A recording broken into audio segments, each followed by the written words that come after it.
سلام بچه ها، حالتون چطوره؟ خوش اومدین به یه ویدیو دیگه با یاسمین. و امروز قراره که درباره آنلاین شاپ داشتن، چجوری آنلاین شاپمون رو راه بندازیم و چه کارایی لازمه بکنیم، چه نکاتی رعایت کنیم، چجور استراتژی بریزیم با هم صحبت کنیم و از تجربه‌ای که من خودم 4-5 سال آنلاین شاپ داشتم براتون بگم.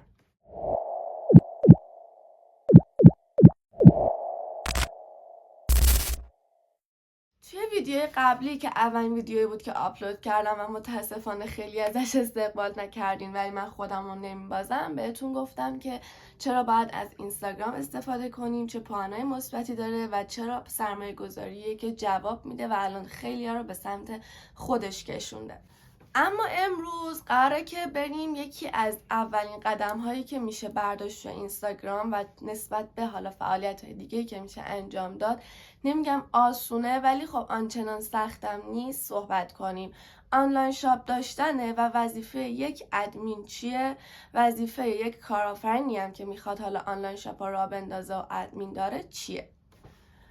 قبل از هر چیز میخوام اول از تجربه خودم که 4 سال آنلاین شاپ داشتم بهتون بگم و بعدش که یه ذهنیتی نسبت به آنلاین شاپ داشتم و فعالیت‌های خودم بهتون دادم. خیلی کوتاه و مختصر میگم.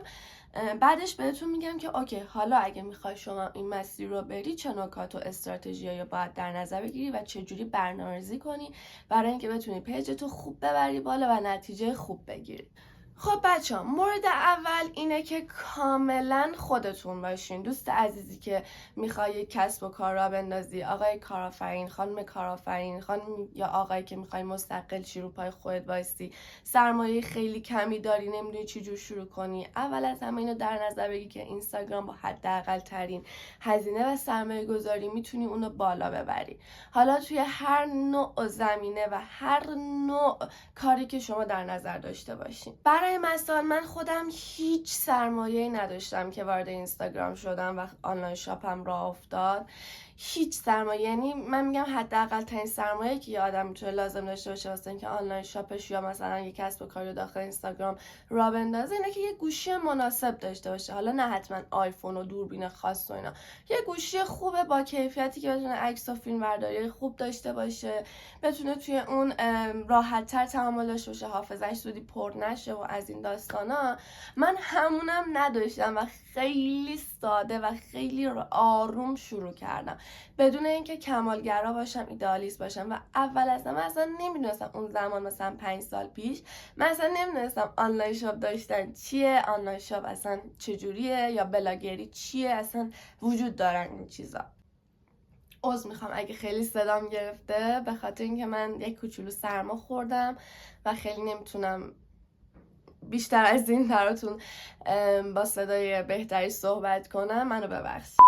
داشتم میگفتم من با حداقل ترین سرمایه‌ای که شروع کردم مثلا در زمینه کتاب بود. یعنی دیگه زمینه‌ای که میدونین ایرانیا خیلی کم کتاب خون بودن، حالا توی این چند سال اخیر یکم رشد کردن، خیلی آمار مطالعه پایین بود، هر کسی کتاب نمیخوند. من دوستای خودم همیشه مسخرم میکردن که آره تو توی پیجت کتاب معرفی، اصلا کتاب میذاری کتاب.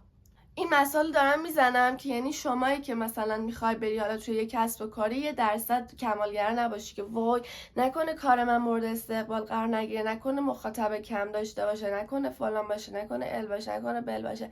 اصلا اینطوری نیست. دارم میگم در زمینه کتاب من فعالیت کردم و کاملا دلی، یعنی به جون مادرم، فقط برای اینکه بخوام در یه فضایی باشه، یه جور مثل وبلاگ نویسی بود برای من. فقط از کتابایی که میخوندم صحبت کنم، بگم نظرم این بود، اینجوری بود، اینش جذاب بود، چون من هیچکی دور و برم نبود که بتونم باهاش درباره کتابا صحبت کنم. و این یک پلتفرم و یک فضا و کانالی بود که من راحت بتونم حرف دلم بزنم. اصلا مهم نبود برام کی میخونه کی نمیخونه. و یه روز به خودم اومدم دیدم مثبت 100 تا فالو، مثبت 100 تا لایک، یهو دیدم لایکام بالای 1000 تا شد، یهو دیدم چقدر مخاطب اومدن، چقدر آدمایی مثل خودم بالای 1000-2000 نفر منو فالو میکردن، ازم استقبال میکردن، کامنت میذاشتن، نظرشون رو میگفتن، با موافقت میکردن. و چقدر آدم تو زمینه این پیدا کردم که کنارم بودن و دیگه حس این که وای من تنها کسی هم که دارم کتاب میخونم، هیچکی به حرفم گوش نمیده رو نداشتم. و بعد وارد زمینه بلاگری کتاب شدم. فقط از کتابا عکس میگرفتم، چه با کیفیت چه بی کیفیت، داخل پیجم میذاشتم، مینوشتم، از کتابا صحبت میکردم و آروم آروم مخاطبایی که به من مثل من بودن و به کتاب علاقه داشتن به من اضافه شدن و وارد پیجم شدن. باهاشون تعامل گرفتم، باهاشون مثلا چجور بگم بهتون، تبادل میرفتم، استوریشون رو استوری میکردم، پستاشون رو استوری میکردم و اونا متقابلا این کار میکردن و به من مخاطبای جدید میدادن و کم کم وارد زمینه تبلیغات شدم که تبلیغات یه زمینه به شدت گسترده است داخل اینستاگرام که جدا درباره اون تو ویدیوهای بعدی صحبت میکنیم. بعد دیدم 2 سال شد من فالوورای خودم رو دارم، مخاطبای خودم رو دارم، پیجم داره میره بالا، داخل کمپینا شرکت کردم و یهو متوجه شدم که پیجم خیلی رفته بالا و یک شرکت کتاب فروشی خیلی بزرگی داخل اینستاگرام بود که ادمینای زیاد داشتن، اومدن و به من درخواست همکاری دادن. یعنی اینجور نبود که بگم خودمم رفتم، چرا؟ چون اونا دیدن که اوکی این داره خوب فعالیت میکنه و بذار حالا به اینم یه درخواستی بدیم. و من یادم نمیره یه زمان سال کنکور که من فقط داشتم درس میخوندم، مثلا 1 ساعت میمدم داخل اینستاگرام و گوشی هم نداشتم، گوشی مامانم یا دوستم میگرفتم، وارد پیجم میشدم و باز پیج من داشت میرفت بالا و اینکه فعالیت من خیلی خوابیده بود و اونجا به من درخواست کار دادن و من اولین حقوق اینستاگرامیم و اولین حقوق زندگیمو که 18,000 تومان بود از فروشم به دست آوردم. و مثلا اینجوری بودم که دیگه خودم برای خودم شارژ گوشیمو میخریدم، شارژ خطمو. اولین لذتی که شما موقعی که یک کسب و کاری را انداختی یا مثلا وارد یه زمینه‌ای شدی و اولین حقوقی که خودت تو سن 17-18 سالگی رو به دست آوردی خیلی حس لذت بخشه و اینستاگرام به من این حس رو داد. آدمایی که مثل خودم بودن رو بهم نزدیک کرد، یه پلتفرم بزرگی شد که من با آدمای زیادی تو سراسر دنیا و ایران آشنا شدم و خودم رو ارائه کردم و معرفی کردم و یه جور برندینگ شد. و بعد دیگه من وارد زمینه فروش کتاب شدم و آنلاین شاپ خودم رو داشتم. حالا چرا بهتون میگم خودتون باشین و ادا نباشین؟ چون خیلی الان هستن ادا میشن، ماشین رنت میکنن، هواپیما رنت میکنن و این داستانا، ولی وقتی بهتون میگم خودتون باشین، اون خودتون بودن است که قشنگه. اونه که آدمای مثل خودتو به خودت جذب میکنه، آدمایی که میان مثل خودت بهت نزدیک میشن، حرفتو میفهمن، محصولتو دوست دارن و ازت خریداری میکنن. و من اون زمان که بلاگری میکردم آدمای امنم رو پیدا کردم و وقتی وارد زمینه فروش شدم از من حمایت کردن، از آنلاین شاپم خرید کردن. و من اونجا کسب و کار خودم رو انداخته بودم دیگه. یه دختر 18 ساله‌ای بودم که تونست خودشو، پدر مادری که میگفتن چقدر کتاب میخونی، درس بخون، اینا برات نون و آب نمیشه، مخصوصا پدری که خیلی حساس و نگران من بود، ثابت کنم. و اینجا من آنلاین شاپم رو انداختم، ولی اولش هیچی نمیدونستم چجور شروع کنم. دیگه بحث بلاگری نبود تو یه عکس و فیلم بگیری بذاری و بگی خودتم، نه، اونجا باید مخاطب جذب میکردی، اونجا باید محصولتو معرفی میکردی، اونجا باید خودتو ارائه میدادی. اونجا دیگه تو نباید محصول بفروشی، باید رابطه بفروشی، باید آدمای مختص به خودت و مخاطبای مختص به خودت رو پیدا کنی و جذب کنی. حالا این تجربه بود که آنلاین شاپ داشتم و الان دیگه با اون تجربه من تونستم خیلی پیجای دیگر ببرم بالا، ادمین بشم، در کنار اینکه پیج خودم بردم بالا، از تجربه‌ای که داشتم و ادمینی برای اشخاص دیگه بکنم و محصولات و خدماتشون رو ارائه و به فروش برسونم. اولین قدم برای اینکه شما بتونید یک ادمین درست حسابی و خوب و عالی و پرفکتی باشین، برای اینکه یک پیج رو به شما بسپارن چیه؟ ادمینی به چندین بخش تقسیم میشه. ادمین دایرکت، ادمین دایرکت و ثبت سفارشات و رزرو تبلیغات و کامنت.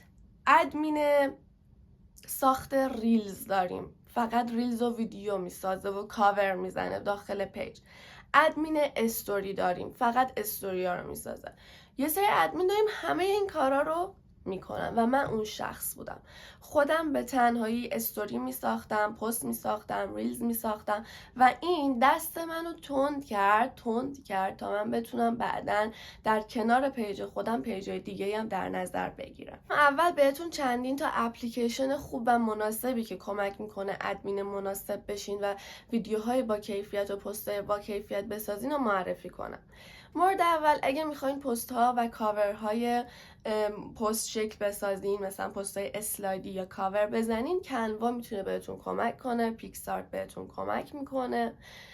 مورد بعدی، اگه میخواین ریلز بسازین باید یه دوربین با کیفیت داشته باشین. من به شخصه گفتم گوشی خوبی نداشتم، ولی وقتی خودم به پدر مادرم ثابت کردم و به یه درآمدی رسیدم، پدر مادرم هم به من کمک کردن تا بتونم یه گوشی خوب با کیفیت بسازم و یه نوع سرمایه انگار به من دادن که من دیگه بتونم درآمد داشته باشم. ولی شما اگر میبینین هیچ سرمایه و هیچ پشتیبانی ندارین، این کار رو شروع کنین و از صفر هم شروع کنین. شده گوشی قرض بگیرین، این کار رو بکنین و بدونین جواب میگیرین اگه تولید محتوای با کیفیت و خوبی داشته باشین.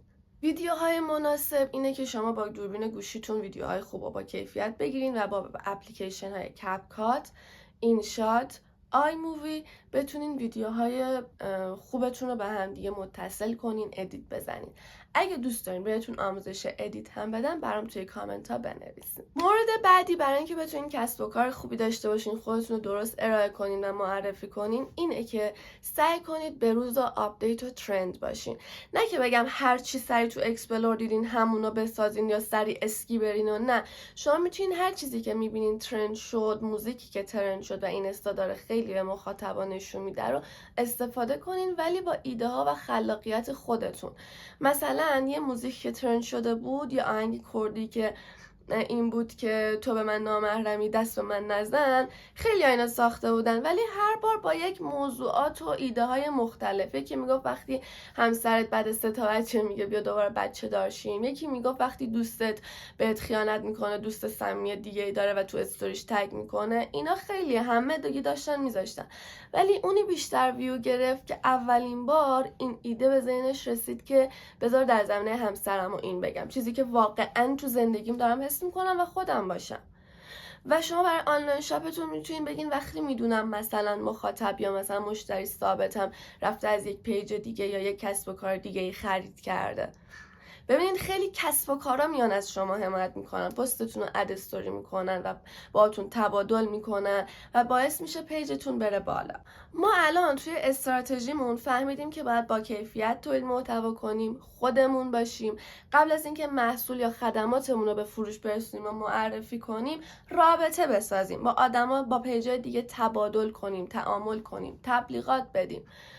این یک استراتژیه که برای پیج ما باید در نظر بگیریم. شما وقتی یه پیج رو میزنید باید بدونین که آقا حداقل 10 تا پست اولتون چیا هست، 5 تا پست، 6 تا پست اولتون چیا هست، یک حالت قالب و تم برای پیجتون در نظر بگیرین، یک لوگویی بسازین. حتی میتونین لوگو هم نمیسازین، از عکس خودتون استفاده کنین. اگه جلوی دوربین نمیان میخواین بدون چهره فعالیت کنین، لوگو بسازین، پست بسازین و پستاتون رو که میذارید میتونید با استفاده از کنوا و اینشات خیلی و پیکسارت پستای قشنگی بسازید. حالا استراتژیتون این بود، پیج رو زدم، الان دیگه وارد اون زمینه شدم، با ترسم مقابله کردم، با ایدئالگرایی مقابله کردم. من میخوام مثلا آنلاین شاپ کتاب بزنم، آنلاین شاپ لباس بزنم، آنلاین شاپ ساعت بزنم. وارد این کسب و کار میشین و ادمین میگیرین. ادمینی که میخواد این پیج رو بگردونه میاد برای شما تولید محتوا میکنه، یا اگر که دورکار نیست میاد وارد مثلا خونه شما میشه، وارد کسب و کارتون میشه، عکس و فیلم میگیره، میره ادیت میکنه. باید یک ادمین بدونه که طبق الگوریتم اینستاگرام و قوانین اینستاگرام پیش بره. هر روز باید خودشو آپدیت کنه.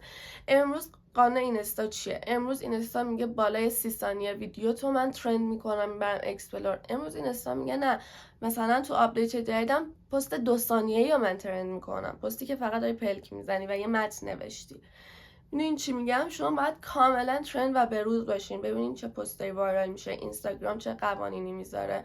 اینستاگرام اینجوریه که مثلا یه سری کلمات خاص داره، مثل هیتلر، مثل مثلا یه سری فحش‌های خاص مثل هدیه، مثل قیمت، مثل پول، مثل درآمد، اینا رو ممکنه اگه خیلی مستقیم و هی تأکیدی تو پیجتون بگین پیجتون رو ببنده. اگه پست‌های ترسناک بسازین پیجتون رو به فنا میده، حتی ممکنه پیجتون رو ببنده. پس باید یه سری قوانین خاص رو داشته باشین. توی استراتژیتون بگین که من شروع میکنم، خودم هستم، طبق این برنامه با این اپلیکیشن ها باید پست بسازم. این استا از من توقع داره هفته 3 تا ریلز رو بذارم، پس من باید در هفته 3 تا ریلزم آماده باشه طبق ساعتهای مناسبی که حالا هی باید فعالیت کنین، هی تجربه کسب کنین، آروم آروم شروع کنین. پیج شما مثلا مخاطب ساعت 9 شب پست بذارین بهتون خیلی مخاطب میده، ولی 3 ظهر بذارین همه خوابن، خیلی فعال نیستن و وابسته به ساعتهای فعالیتتون پیجتون و پستاتون وایرال میشه. باید سعی کنین پستای وایرال بسازین و با اون وایرال ها مخاطب جذب کنین و پستتون و پیجتون و محصولاتتون رو ارائه بدین. شما باید خودتون باشین. یعنی چی؟ یعنی با مخاطبتون ارتباط بگیرین. توی استوریایی که هر روز شما باید حداقل 5 تا 10 تا استوری داشته باشین.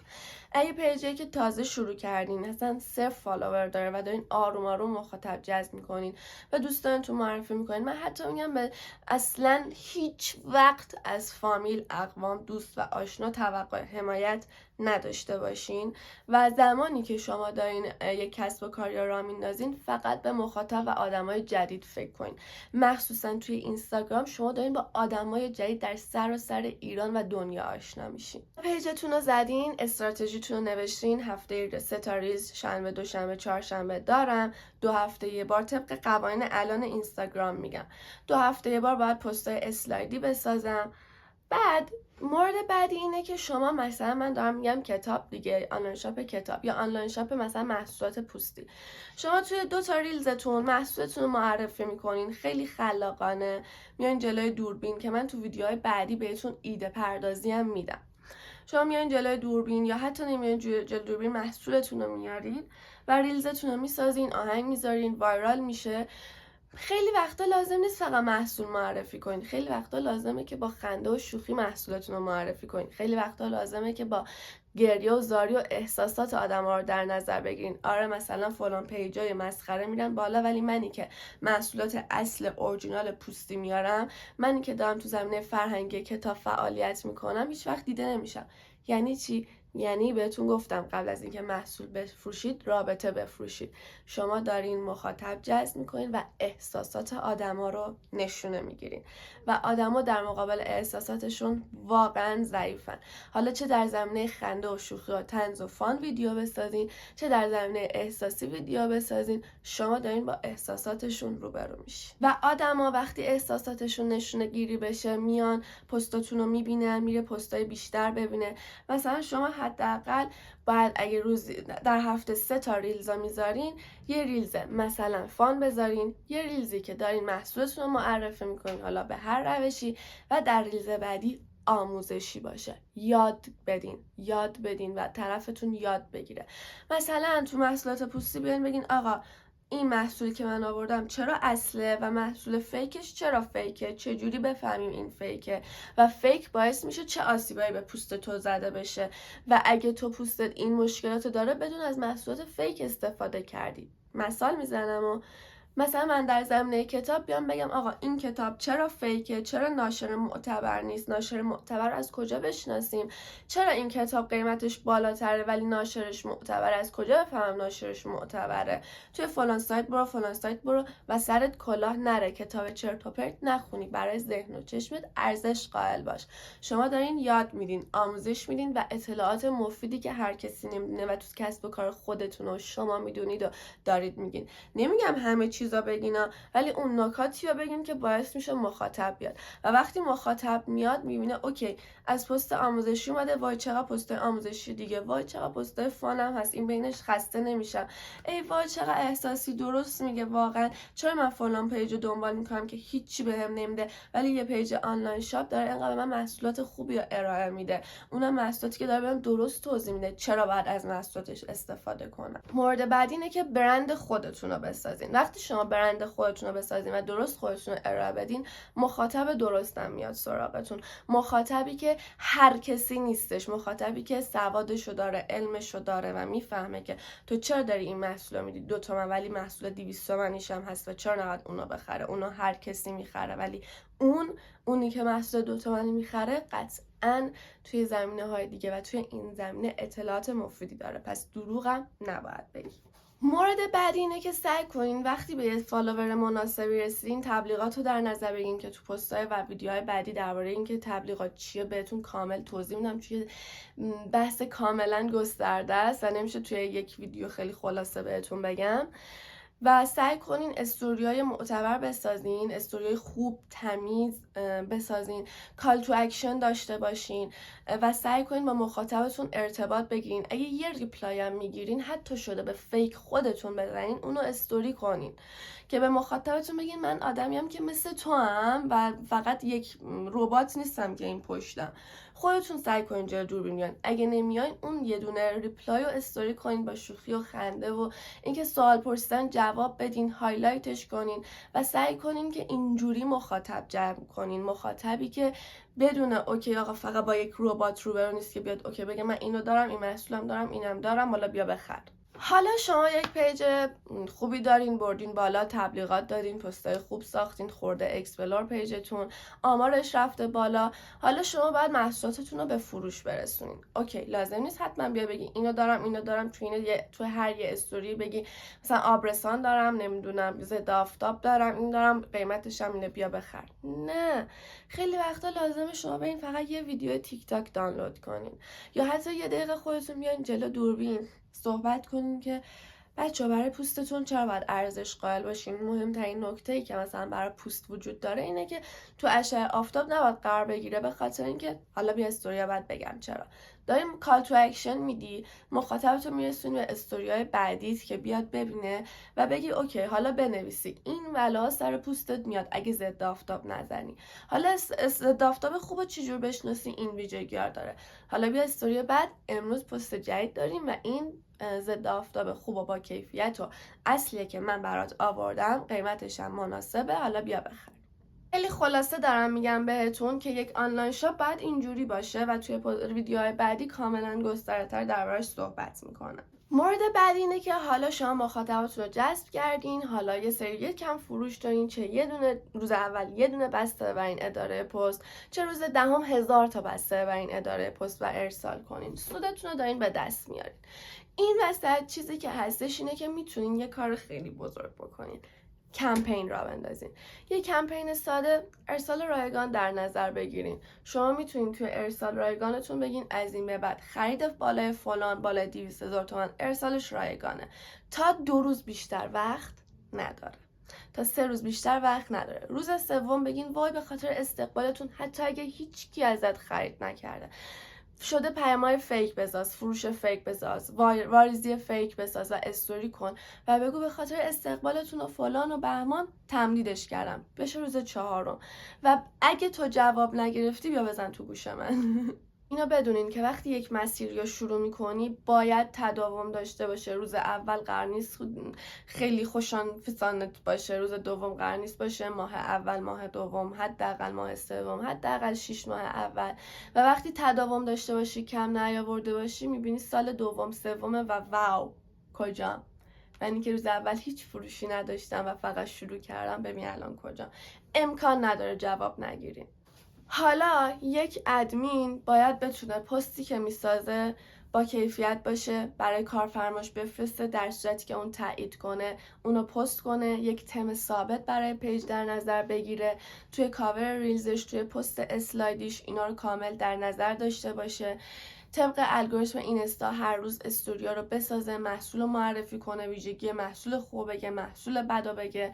اگه پیجتون زیر 1000 تا هستش روزی 5 تا استوری بذارین. اگه پیجتون بالای 1000 تا هستش مثلا تا 10,000 تا هستش، شما سعی کنین روزی 10 تا 15 تا استوری رو بذارین. اگه بالای 10,000 تا 50,000 تا هستش روزی 20 تا استوری رو بذارین. اگه بالای 50 تا هستش که دیگه خیلی باید استوری بذارین و سعی کنین تو ساعت‌های مختلف باشه، همیشه توی یه ساعت نباشه. ساعتاتون رو مثلا اگه امروز 10 صبح گذاشتی، این هفته 10 صبح استوری گذاشتی، 3 ظهر گذاشتی، 9 شبم گذاشتی، هفته بعدی 12 ظهر بذار، 5 بعد از ظهر بذار و 10 شب بذار، 8 شب بذار. هی ساعت‌های مختلف آپدیت کنین، استوری بذارین و محصولاتتون رو معرفی کنین. ولی سعی نکنین که انقدرم زیاد باشه که مثلا دیگه مخاطبت خسته بشه. میبینی یه جا مثلا 10 تا استوری هم کافیه ها، اونو ببر، چون آنلاین شاپی و فقط باید محصولتو معرفی کنی. یک ادمین باید هر روز آپدیت باشه، استوریا رو خودش بسازه، استوریا رو بذاره، متنای خوب بسازه و بهترین برنامه و اپلیکیشن برای ساخت استوری مورد اول برای متن گذاری استوری فونت هستش. استوری فونت هم به زبان‌های مختلف و مخصوصا فارسی فونت‌های خیلی خفنی داره، فونت‌های خوشگل داره. میتونین تو استوریاتون خلاقیت به خرج بدین، رنگی رنگی استوری بذارین یا متناسب با تم پیج استوریای خفن بسازین و بذارین. و در کنار این که شما دارین الان متناسب با تم پیجی که حالا چه کارفرما چه خودتون انتخاب کردین فعالیت میکنین، فونت‌های مختلف حتما لازم نیست مثلا اگه این هفته مثلا از فونت کلمه استفاده کردی، هفته بعدی از فونت مثلا تیتر استفاده کن، تیتر پلاس استفاده کن. فونت‌های مختلف رو امتحان کن، ببین مخاطب بیشتر با چه فونت‌هایی راضیه و سعی نکن ریز و ریز و ریز به جوری که خودت هم به زور میخونی استوری بسازی و فونت‌ها رو و متن‌ها رو قرار بدی، بلکه سعی کن متنات بزرگ و نه اونقدی هم که تو ذوق بزنه، مناسب باشه که قابل خوندن باشه. اگه اول با یه تیتر شروع کنی و بعدش حالا کوچیک‌تر نسبت به اون تیتر متناتو بنویسی، این خیلی بیشتر میتونه بهت کمک کنه. و من برات یه نمونه مثلا برای استوری که خودم میذارم برای مثلا فروش تو رو میذارم اینجا که ببینی و یاد بگیری. مورد بعدی که هست، شما باید استراتژی داشته باشی که اوکی هفته 3 تا ریلزم آماده باشه، 2 هفته بار پست اسلایدی بذارم، استوریام هر روز فعال باشه. اینه که درسته هر روز باید استوری بذاری، ولی این اینستاگرام میگه آقا در هفته 6 روز استوری بذار، یه روز رو به پیج استراحت بده، چون هر روز فعال بوده، ریلز تو داشتی، پست تو داشتی، استوریات هم داشتی، پس یه روز رو به پیج استراحت بده، مثلا جمعه ها برای خودم میگم، و بعد روزهای بعدت فعالیت کن. به نظر من این خیلی بهتره. یا حتی شده مثلا اون یه روزی هم که استراحت میده یه دونه استوری بذار. بچه‌ها بحث ریلز خودش خیلی گسترده است، تبلیغات خیلی گسترده است، استوری که اصلا هیچی کال تو اکشن داره و نمیدونم چه، خیلی دردسر داره که شما بعد اینا رو کامل آموزش ببینین، جلو برین و من یکی یکی توی ویدیوها بهتون آموزش میدم. ولی اینو بدونین که یک ادمین باید استراتژیش آماده باشه. یک آنلاین شاپ باید بتونه با مخاطبش ارتباط بگیره، چه شوخی کنه، چه فان بگه، چه هر چیزی، کمپین را بندازه. حالا میتونه برای مثال ارسال رایگان باشه، برای مثال بگه آقا اوکی در کنار این محصولاتم که میخواد بفروشه یا رد کنه بره یا معرفی کنه یا هر چیزی، مثلا یک عدد اشانتیون فلان چیز میذارم با سلیقه خودت که برات میصرفه.